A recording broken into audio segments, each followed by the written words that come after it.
கர்த்தருடைய பரிசுத்த நாமத்துக்கு ஸ்தோத்திரம் உண்டாவதாக. மத்தேயு எழுதின சுவிசேஷம் 4ஆம் அதிகாரத்தில் இயேசு இப்படியாக சொல்கிறார்.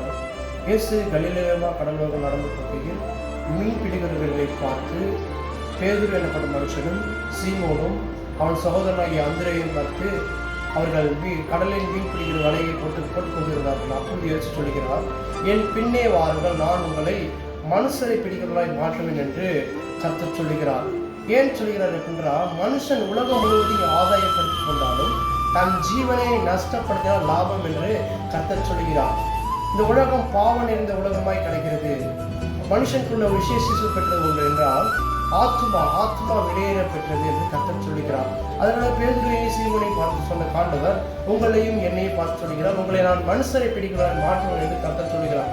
கர்த்தர் தாமே இந்த வார்த்தையை ஆசீர்வதிப்பாராக. கர்த்தர்க்கென்று நம்ம ஊழியம் செய்வோம். கர்த்தர் தாமே உங்களை ஆசீர்வதிப்பாராக. God bless you.